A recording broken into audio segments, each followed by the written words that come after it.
निशम्य कौसारामिडोपवर्णितं द्रवज वैकुण्ठपदाधिरोहणं प्ररूढभागो भगवत्यदोक्षदे प्रष्टुं पुनस्त्वं विदुरः प्रचक्रमे। मैत्री मुनिले वर्ण गरेको ध्रुवको पावन चरित्र सुनेर भावनाले उत्प्रोत हुँदै फेरि विदुरजी प्रश्न गर्नुभयो, गुरुदेव हजुरले भनिबक्सियो नारदजीले गएर प्रचेतागणका समूहमा ध्रुवको चरित्र गाउनु भनेर केते प्रचेतसो नाम कश्यपत्यानि सुब्रत। प्रचेतागण कसका पुत्र थिए, कसका वंशपुत्र भएका हुन् तिनीहरू, र नारदजीले गएर तिनीहरूको सभालाई स्वीकार गर्नुभएछ। यो मलाई सुन्न अति इच्छा छ, आज्ञा गरिबक्सियोस् भन्दा मैत्रेय मुनिले भन्नुभयो, ध्रुवको वंश वर्णन गर्दै लाँदा एकजना अङ्ग नामेका राजा भए। अङ्गले ठुलो यज्ञ गरे। त्यो समयमा जुन देवताको नामले आहुति गर्यो त्यो देवता अग्निमा दर्शन दिएर प्रकट हुनु पर्थ्यो, प्रकट भएर दर्शन दिनु पर्थ्यो, आहुति ग्रहण गर्नु पर्थ्यो। गरेनन्। राजाले प्रश्न गर्नुभयो, मैले यज्ञका निर्णायक सदस्य तथा ब्राह्मणहरूलाई मैले के कमजोरी गरेर मेरा यज्ञमा देवताले दर्शन दिएनन् भन्दा सदस्यपतिहरूले भन्नुभयो, यो जन्मको होइन, पूर्व जन्मको तपाईँको एउटा दोष छ। त्यसले गर्दा तपाईँका यज्ञ देवताहरूले यज्ञ भाग लिएनन्, कारण तपाईँका सन्तान छैनन्। त्यसो भने तपाईँले पहिले पुत्रेठ यज्ञ गर्नुपर्छ भनेपछि अङ्गराजाले पुत्रेठ यज्ञ गर्नुभयो। यो पुत्रेठ यज्ञमा यज्ञ पुरुष भगवानले पाएको पात्रले प्रकट हुनुभयो, राजालाई दिनुभयो। राजाले त्यो प्रसादीलाई सुगन्धि लिएर रानीलाई दिनुभयो। अङ्गराजाले ग्रहण गरिन्, गर्भवती भइन्। कालान्तरमा बालक जन्मिए, सुन्दर बालक जन्मिए। उनकी आमाको नाम सुनिथा। बालक बढ्दै गए तर बालकको संस्कार खराब थियो। यी सुनिथा मृत्यु देवताकी पुत्री थिइन्। मृत्यु देवताले सबैलाई मारेको देखेर यी सुनिता पनि जसलाई पनि मार्नुपर्छ भन्ने यिनको भाव थियो। एक दिन एकजना शङ्ख नाम गरेका महात्मा भजन गरेर बस्नु भएको थियो। घुँडाले पछाडि बुक बुक हानिछन् भजन गरेका महात्मालाई, दुष्टे तेरो पुत्र पनि यस्तै दुष्ट होस् भनेर उहाँले श्राप गर्नुभयो। बालक खराब निक्लियो। त्यो नक्षत्रको नाम त्यो त के थियो कोनी, सबैलाई दुःख दिन थालो। बेन नाम राखे, बेनयति पीडयति लोकानिति बेन। बेन नाम राखे। कस्तो दुष्ट भनेदेखि केटाकेटीलाई देखो यसो डिलमा भने भत्तै ठेलतिर भक्कै लडाइदिइहाल्यो। बुढाबुढी हिँड्दै गरेको देख्यो भने हातमा समेत भाडखालातिर बाटो देखाइदिएर यता बा यता बाटो भनौ, भौडिया भएर मर्थ्यो बुढाबुढी। कसैका घरमा गयो आगो लगाइदियो, कसैको सामान भेटो टेप्पा टेपेर हिँडिगयो। राजाको छोरो हुनाले उजुर गर्न पनि कहाँ गर्नु, बडा मुस्किल। सबैले राजाले उजुर गर्छन्, राजकुमारले यसो गर्नु यसो गर्नु यसो गर्नु भनेर राजाले त साह्रै दुःख भएछ, पीडित भएछन्। राजा सन्तान नभएकै ठिक रहेछ बरु। एकजना महात्मा आउनुभयो, महाराज मेरो त यस्तो खराब सन्तान जन्मियो, यस्तो दुष्ट अब के गर्नु भनेको। महात्माको बोली विचित्र।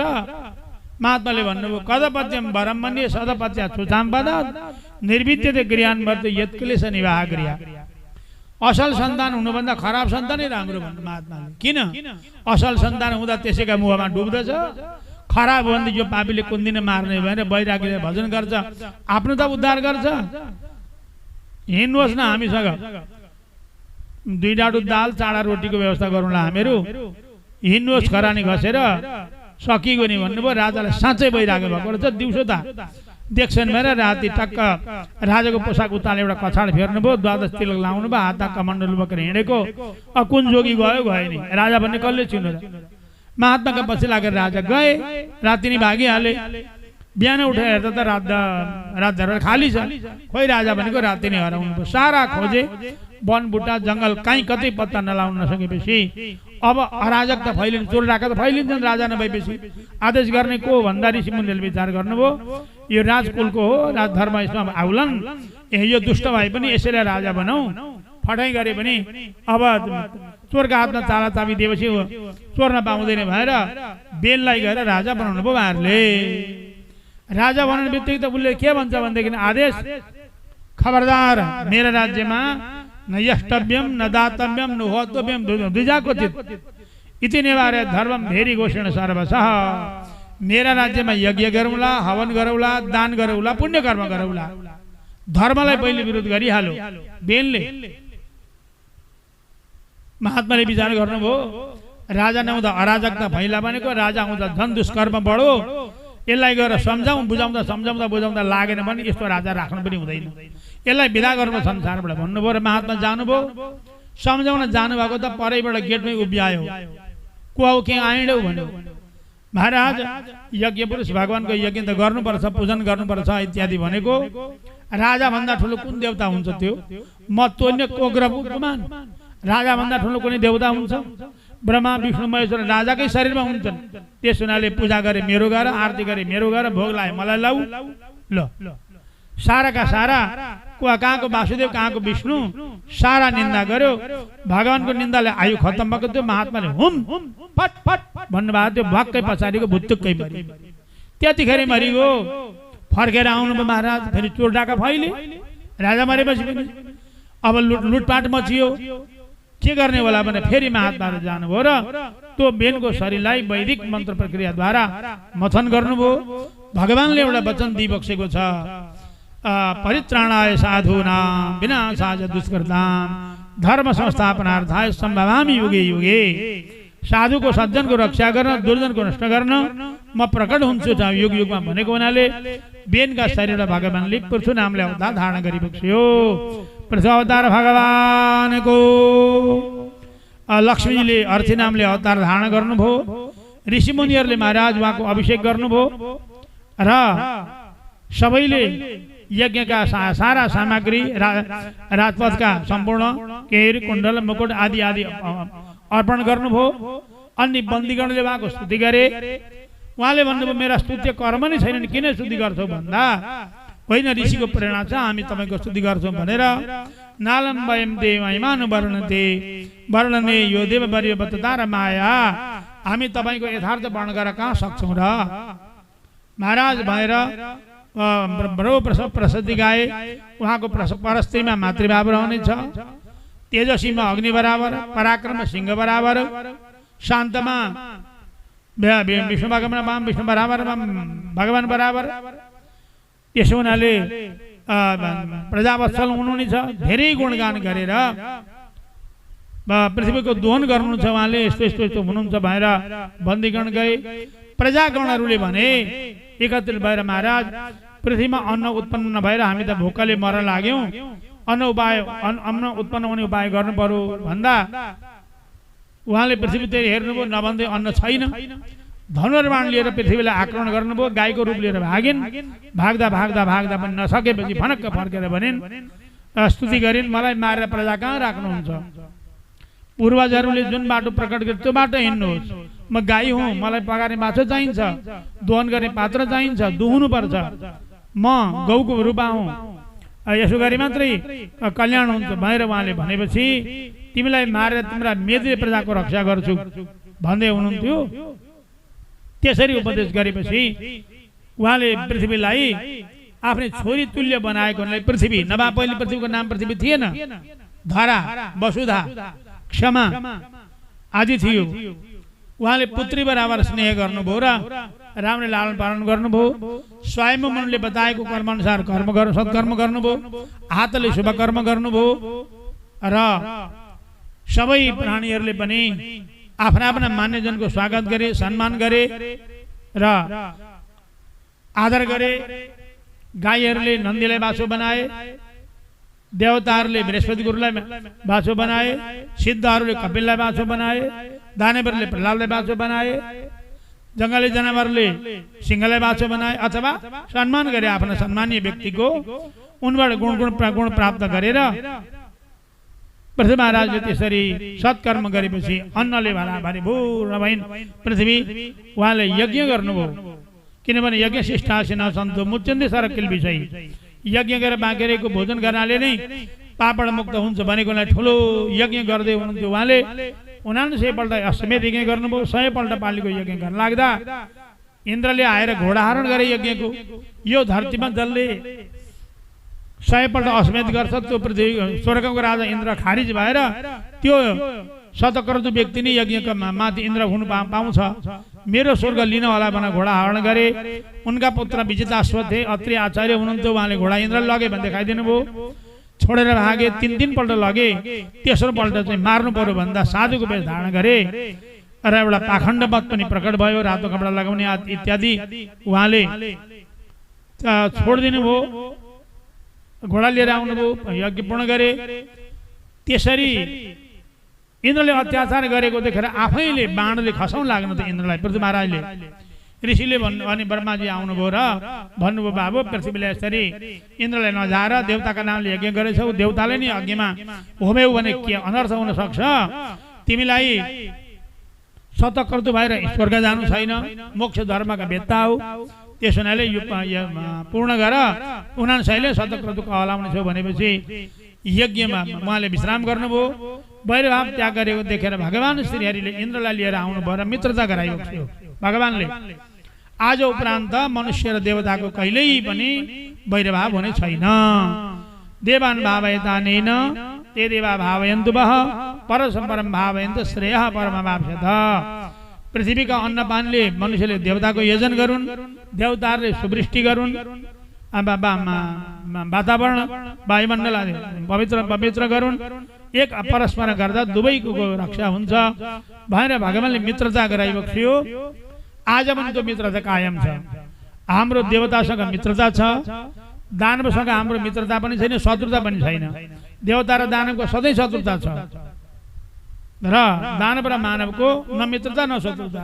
हाम्रा 4वटा दानव चाहिँ हाम्रा मित्र छन्, राहु, केतु, बलि, प्रहलाद हाम्रा मित्र हुन्। र राहुले भगवानका हातबाट अमृत पाएको हुनाले मित्र भए, प्रहलाद भगवानको भक्त हुनुभयो, बलि भगवानका भक्त भए, मित्र हुन्।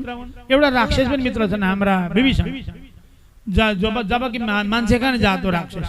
विभीषण रामको भक्त हुनाले र कुकर्म छोडेको हुनाले मित्र हुनुभयो, जसलाई हामी जन्मोत्सव पूजा गर्दाखेरि बलिको पूजन गर्छौँ, प्रहलादको पनि पूजन गर्छौँ, उहाँको विभीषणको पनि पूजन गर्छौँ, राहु केतुको यज्ञमा पूजन गर्छौँ।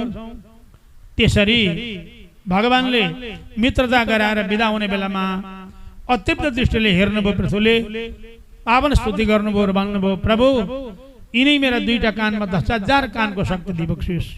मैले 10,000 कानले जति सुन्ने जति गुणालो आधारको सुन्न पाऊँ, म हजुरको चरणको सेवा गरौँ, पक्कै पनि लक्ष्मीजी रुष्टता हुनुहुन्छ होला, मेरो सेवा खोस्यो भनेर। तर मेरै पक्ष लिबक्सिन्छ हजुरले भन्नुभयो। यसरी स्तुति गरिएका भगवान श्रीहरि अतृप्त दृष्टिले दर्शन गर्दा गर्दै बिदा भइबक्सियो। पृथ्वी महाराजले आनन्दले राज्य गर्नु सम्पूर्ण जनतालाई अत्यन्त सुख प्रदान गरेर राज्य गर्दै गर्दै उहाँलाई वैराग्य भयो। वानप्रस्थ आश्रमको नियम लिएर उहाँले एकपल्ट प्रजाहरूलाई उपदेश पनि गर्नुभयो। हेर भाइ, संसारमा नास्ने व्यक्ति कोही पनि छैनन् एउटालाई छोडेर। को भन्दा मृत्युदेवका नाति, उनकै पिता, मेरा पिता भन्नु भएन बिहान। मृत्युदेवका नातिलाई छोडेर, मृत्युदेवको नाति चाहिँ संसारमा नास्तिक भएको अरे। उसले भगवानको निन्दा गरेको भए त नास्तिक हुने थिएन, भगवानको निन्दै गरेन क्या उसले।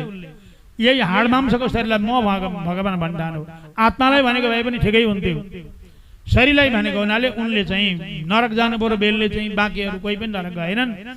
र भगवानको भक्ति गर भने ठुलो भक्तिको महिमा पनि जनतामा उहाँले प्रचार प्रसार गर्नुभयो। यस्ता राजा पाएर हामी कृतकृत्य भयौँ भनेर सम्पूर्ण जनताहरू खुसी भए। उहाँले वैराग्य लिनुभयो। वानप्रस्थको आश्रमले स्वीकार गर्नु एकान्त वनमा जानुभयो र उहाँले मूलाधार चक्रदेखि षड्चक्र चिन्तन गर्दै गर्दै गर्दै प्राणलाई ब्रह्मरन्ध्रमा राखेर उत्सर्ग गर्नुभयो। पत्नी सती हुनुभयो। देवलोक अतिक्रमण गरेर जानुभयो। उहाँले विमानमा चढेर देवलोक अतिक्रमण गरेर जानुभयो। देवीहरूले ठुलो स्तुति गरे, धन्य हो यी वधु आफ्ना पति परायण भएर, पतिको परायण हुँदै आफ्ना हाम्रो लोकलाई पनि अतिक्रमण गरेर दिव्यलोक गइन् भएर अर्ची माताको ठुलो स्तुति गरे। यो बडो आनन्दमय प्रसङ्ग छ महाराज। उनका वंशमा प्राचीन बरी राजा भए। उनले सारा भारतवर्षका तीर्थमा कुशको टुप्पो आसन पूर्वपट्टि फर्काएर यज्ञ गरेको हुनाले प्राची बर्ही पूर्वपट्टि कुश आसनमा फर्काएर बसेर यज्ञ गरेकोले प्राचीन बर्ही नामै रह्यो। वेदिशत पनि उहाँको नाम थियो। उहाँका वंश परम्परामा महाराज उहाँका 10 भाइ पुत्र भए। उनीहरूको नाम हो प्रचेतागण। प्रकृष्टे भगवती चेतांसी शान्ति प्रचेता। भगवानमा सबैको चित्त एक चित्त भएको हुनाले प्रचेतागण भए महाराज। प्रचेतागण एक मन भावना भएका थिए। यिनीहरू एक समय मानस सरोवर तपस्या गर्न लागे। मानस सरोवर तपस्या गर्न लागेको देखेर शङ्करजीले दर्शन दिनुभयो। बाबु तिमीहरू प्राचीन बरीका पुत्र रहेछौ, धन्य हो तिम्रो एक मन भावना भएका, भगवानको तपस्या गर्न आएछौ, म तिमीहरूलाई भगवानको मन्त्र प्रदान गर्छु भनेर उहाँले रुद्रगीत नाम गरेको लामो स्तोत्र 68 श्लोकमा रुद्रगीत लामो भगवानको स्तुति प्रदान गर्नुभयो र त्यही यसैद्वारा भगवानलाई प्राप्त गर्छु भनेर उहाँले भगवानले वर्ण गरेर जानुभयो। शङ्करजीले यसलाई रुद्रगीत भनिन्छ।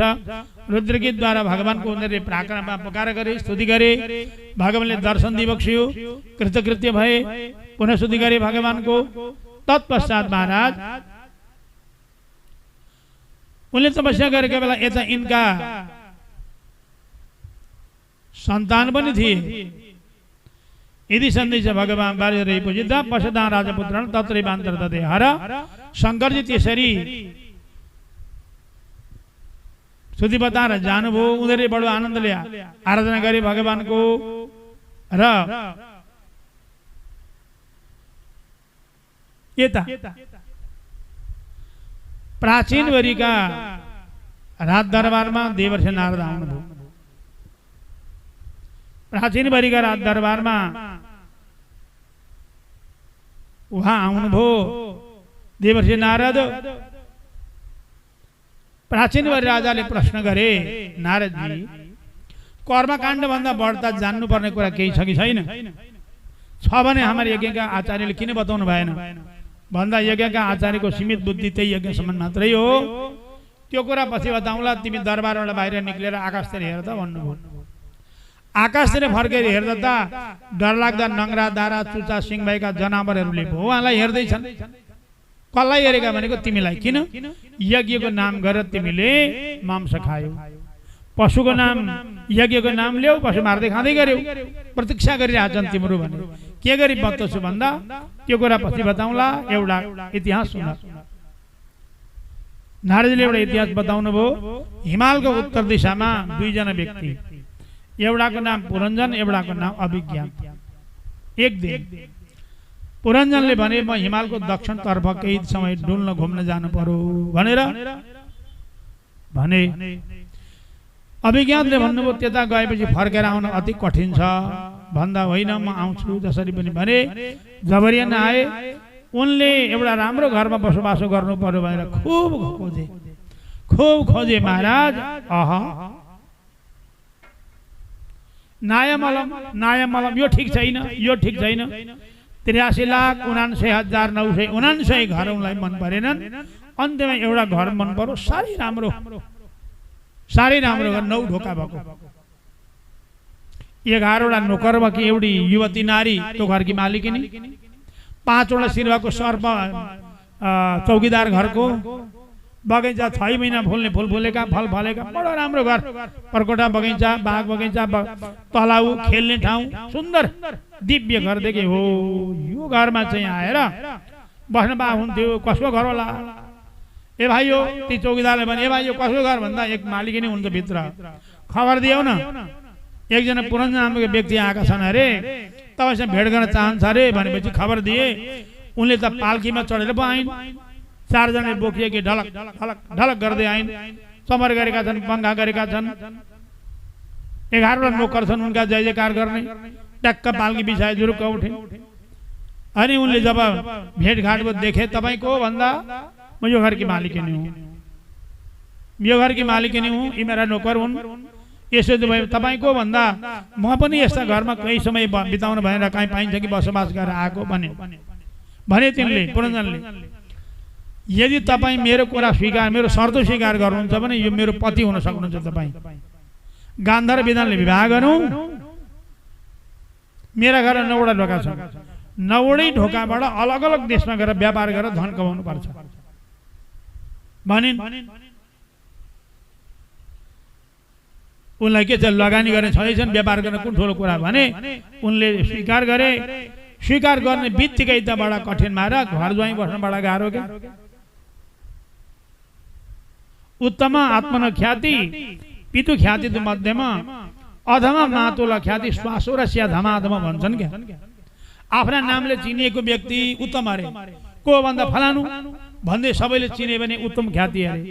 को भन्दा फलानाको छोरो भन्दा मात्रै चिन्छन् भने मध्यम ख्याति। बाबुजी नाम चलेर त छोरो अलि त्यस्तै त्यस्तै राजा कमजोरी भन्ने बुझियो। अनि को हो भन्दा फलानाको भान्जो भन्दा चिन्छ, नभए कसैले चिन्दैन। भनेको आमा माइतै बसेर चिन्, उतै हुर्किएछ बढेछ, घरतिर केही रहन्छ भन्ने बुझियो। को भन्दा फलानाको ज्वाइँ, यसो एक दिन ससुराली गएका दिन होइन नि, सदा सर्वदा आफ्नै ठाउँमा आफ्नै घर गाउँ भनेको घर ज्वाइँ क्या। उति आएर आफ्नो केही विचार भएन, घर ज्वाइँ बसिया छ। ए ज्वाइँ यो गोबर सोर भन्नु सोरेकै छ, घर बढाएर भन्नु बढाएकै छ, भाँडा माझ्यो भने माझेकै छ। त्यस्तो घर ज्वाइँ जस्तो बिचरा ल ल ल ल उठा उठा भने नि तपाईँ बिहे गर्ने बित्तिकै त मारा कहाँको नयाँ बेहुलो हुन पाएर मेरा 2वटा ढोका छन् गोर्बाका भनिन्। खद्योक र आबिब्नुको 2टा ढोका थिए। दिमत साथीलाई लिएर गएर व्यापार गर्थ्यो। फर्केर आयो, अर्को ढोका नलिनी 2टा ढोका अवधूत साथीलाई लिएर सौरभ देशमा गएर व्यापार गरेर आयो। अनि पूर्वमा अर्को ढोका दोडा देश जानु पर्ने, त्यहाँबाट त आपण र बहुधन त्यहाँ गएर व्यापार गरेर आयो। अब त बस्न दिल्ली भनेको ल ल ल उत्तर पञ्चालमा जाऊ भने सूर्यधर साथीले लिएर उत्तर पञ्चाल गएर आयो। उताबाट आई दक्षिण पञ्चाल जाऊ भने दक्षिण पञ्चाल गएर आयो। उताबाट आउने घर पस्न पाएको छैन, ल पश्चिमका 2टा ढोका छन्, निरेर बैस देशमा जाऊ भने त्यता गएर आयो। अब त बस्न खान दिल्ली भनेको त आउने बित्तिकै ती बसिन् भने बस्नुपर्छ अरे, उठिन् भने उठ्नुपर्छ, जुरुक्कै उठ्नुपर्छ। खाइन् भने खायो, हाँसिन् भने हाँसो, हाँस्न उठ्यो भने हाँसो, रोइन् भने रुनु पर्यो, आँसु आयो भने नआए पनि, नाचिन् भने जुरुक उठो बुरुक्कै नाचिहाल्यो। हैरान हैरान हैरान भयो। यस्तो चाहिँ त केही खबर नसकिनेछ भने छोडेर हिँडेछ एक दिन। बिहानै उठेर अन्त पनि भात ताक्ला नि त भएर हिँडो। कहाँ जान बिचरा कतै केही थिएन। उता अब यहाँ नजाऊ भन्दा भन्दै आइहाल्यो। जङ्गलमा गछ र अनि भ्याकुरा सुकाएर मारो, जङ्गलमा ढुङ्गाले हाने के मारो, मेघरका पाटा साटा मारो, कालोज मारो, उतै पोलेर खायो ओरो। दिनदिनी तातो भात बाफ उठ्दैको सम्झिन थालो। साग सब्जी व्यञ्जन दही मोही होइन, गाली गरे, नाच्नु परे पनि त्यही भात ठिक हो भनेर फेरि फर्केर आयो। अब त मारा हम्मा पर धम्बर दुसर बसेकी रहेछन्। खोइ मालिकनी पनि पर फुलेर बसेकी छन् भने नोकर चाकरले गएर आदङ्गमै गरो, आज उपरान्त छोडेर हिँड्दिन, यसो गर्दिन उसो गर्दिन भनो, क्षमा मागो। अनेकको बाहिर क्षमा मागो। कायल काबु भनेर कान समातेपछि अनि तीसँग फेरि रहे। त्यहाँ कति भयो त भन्दा सन्तान महाराज त्यसो गरेर बसे। एउटा शत्रु आइलाग्यो, चण्डवेग नामेर शत्रुले यसलाई कमजोरी पार्न थाल्यो। गर्दा गर्दै यवन नामेको शत्रुले त के गर्यो भनेदेखि जोर प्रजोर सेना लिएर आएर आक्रमण गर्न लाग्यो। जोर प्रजोरले गर्दा गर्दै त्यो त घर लडाउनु पो खोज्दै थियो। त्यो 5वटा शिरबाको सर्प डटेरै बसेको थियो। तिनीहरू ती चण्डवेग नामेको शत्रुका सेनाले आक्रमण गर्दै लागेपछि केही लागेन। त्यो बुढो भएको सर्प भागो, भित्र बसे डाङ डाङ टुङटुङ पार्यो अरे। घर लडाउन लागे। म मरेपछि के गर्ले नि, मेरी पत्नी कति पतिव्रता थिइन्, के को पतिव्रता हुने, कानसम्म त उठबाज गराउँथिन् बिचरा। पतिव्रता थिइन्, मैले भनेको मान्दथिन्। अब के गर्ने होला, कहाँ जालिन्, के गरी खालिन् भन्दा भन्दै भागभुक्क पारे मारे। मरेपछि कहाँ गयो भन्दा अन्तिममा स्त्रीको चिन्तन गरेको हुनाले दक्षिणमा भारतमा राजा सिंह घरमा वैदर्भी नामले कन्या भएर जन्म लियो। स्त्रीको चिन्तन गर्न स्त्रीबाट जन्म लियो, बढ्दै गई। राजा सिंह नामेका छोरा मलयध्वजले विवाह गरे। उनलाई पनि सन्तान भयो, त्यहाँ वैराग्य भयो। उनी पुण्यात्मा रहेछन्, तपस्या गर्न गए। उनी पनि सँगै गइन्। जङ्गलमा तपस्या गर्दा गर्दै उनको ब्रह्मरन्ध्र छुटेर मुक्ति गति प्राप्त गरे उनले। अब त्यो माथिको मृतक शरीरलाई दाह गरेर चितामा जलाउनु पर्यो भनेर जलाउन लाग्दा उनी त एकजना व्यक्ति यहाँ ए नानी नजला नजला को मारेको किन रोकी तल ओर्ला सिधाबाट भने ओर्ले ओलीलाई को भने मेरा पति हुन् मलाई चिन्यौ चिनिन चिन्यौ न हिमालका उत्तर दिशा बस्ने अभिज्ञात पुरञ्जन तिमी र मध्ये साथी साथी थियौ नि सपनामा देश जस्तो लाग्यो न तिमी पुरञ्जन हौ न तिम्री पत्नी पुरञ्जनी हुन् मैले तिमीलाई नजाऊ भन्दा माथि तिमी यसरी आयौ र तिनमा फसेर तिमी यस्तो दुर्दशा तिम्रो भयो अहिले 3 जन्म तिम्रो बितिसक्यो लो मलाई चिन भनेपछि सारा परिचय दिएपछि उनले चटक्क छोडेर दिव्य रूप धारण गरेर तिनीका साथमा गइन् भन्दा प्राचीन बरीले भने गुरुजी मैले त पत्तो अत्तो केही लागेन के हो भनेको त तिम्रै कथा हो भनेको नारदजीले मेरो कथा हो तिम्रो होइन हामी सबैको कथा यही हो तात्पर्य के त भन्दा हिमालका उत्तर दिशा भनेको भगवानको नाम पुरञ्जन भनेको जीवात्मा पुराणी जनयति पुरञ्जन हरेक प्रवेशमा शरीर प्रवेश गर्ने हुनाले पुरञ्जन र अभिज्ञात भनेको कुनै गुणकला नजान्ने भगवान हिमालयको दर्शनमा दिशा भनेको यही भूमण्डल हो यो भूमण्डलमा जान्छु भने जीवात्माले नजाऊ भन्दा भन्दै जबरजस्ती आयो पृथ्वी तलमा आयो पृथ्वी तलमा आएर भ्रमण गर्यो उनलाई घर कुनै मन परेन भनेको मानव शरीरभन्दा अरू सबै पराधीन कर्म पराधीन भएका हुनाले नायमलम मनो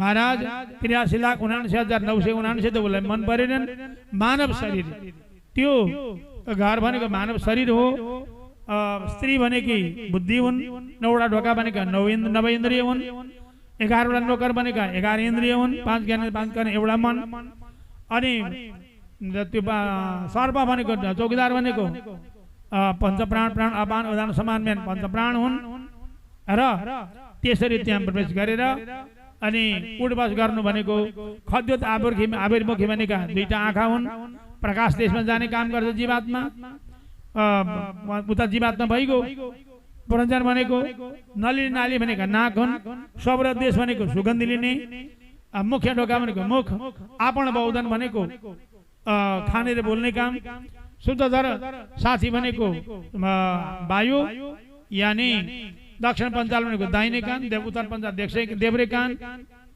पश्चिमको दुईटा ढोका भनेका मलद्वार र मूत्रद्वार मलत्याग मूत्र त्याग गर्छ बुद्धिले जसरी जसरी आयो जीवात्मा त्यसै गर्छ र नाच्दा नाच्दै उठ्दा उठ्नेमा हिँड्दा हिँड्ने हाँस्दा हाँस्दै भनेको बुद्धिले जसो जसो गराउँछ त्यसै नाच्ने जीवात्मा तयार हुन्छ यसो तात्पर्य हो 300 सन्तान त्यति भए भनेको तात्पर्य के त सन्तान भन्दाखेरि यानी वास्तवमा सन्तान त मनका वृत्तिहरू हुन् प्रशस्त वृत्तिहरू अनि 360 सेता र काला शत्रु भनेका के हुन् त भन्दा दिन र रात हुनुहुनेहरू यहाँ मैले दिन र रातलाई शत्रुलाई सन्तका रूपमा भने यहाँ व्यतिक्रम भएको छ सन्तान उनका भिन्न छन् यी 360 सेता र 360 काला भनेका यी दिन र रात रूपी शत्रु हुन् काला रात हुन्छन् सेता दिन हुन्छन् यिनै नि यो घुमिरहने संवत्सर रूपी चण्डवेगका सन्तान हुन् यिनीहरू चेरा हुन् र कन्या 310 कन्या भनेका मनका अरू वृत्तिहरू हुन् सैकौँ वृत्तिहरू हुन्छन् र यिनीहरू आक्रमण गरे भनेको दिन बित्दै जान्छन् अन्तिममा सर्पले भाग्छ भनेको प्राण निक्लिन्छन् घर लड्नु भनेको शरीर हल्दछ स्त्रीमा आसक्ति हुनु भनेको वास्तवमै स्त्रीमा आसक्ति भएको हुनाले स्त्री भएर जन्म लिन्छ र मलध्वज राजकुमार भनेको भक्त हो उनका साथमा सम्बन्ध हुन्छ र उनले उनके सम्बन्ध भएको हुनाले गुरु रूप भगवानलाई प्राप्त गर्छन् उनले गुरु रूप भगवानले उपदेश गरेर दिव्यधाम लिएर जानुहुन्छ यसको तात्पर्य हो यो यति भनेपछि प्राचीन चित्त बुझ्यो उनी हरिभक्तिमा लागे नारदीको शिष्य भएर यता प्रचेतागणले भगवानको उपदेश पाएर वार्षिक कन्या विवाह गरे उनलाई अन्तिममा वैराग्य भयो उनले नारदजीले आएर उनलाई सद्वचन बताउनु भयो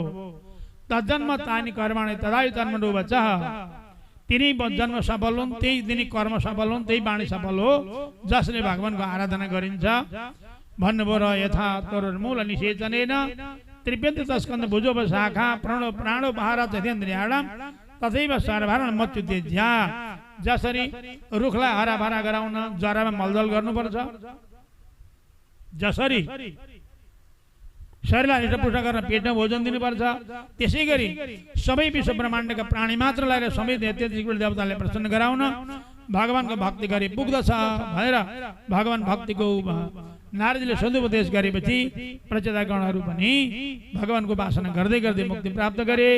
यति कथा सुनिसकेपछि विदुरजी पनि त्यहाँबाट उठेर हरिद्वारबाट हस्तिनापुरतर्फ यता आउनुभयो। यस प्रकार उत्तानपादको प्रसङ्ग वर्णन गरियो। अब प्रियव्रतको प्रसङ्ग हामी पञ्चम स्कन्धमा वर्णन गरेछौँ। आजको प्रसङ्ग यति नै। गोविन्द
पावन सीताराम पतित पावन सीताराम पतित पावन सीताराम पतित पावन सीताराम पतित पावन सीताराम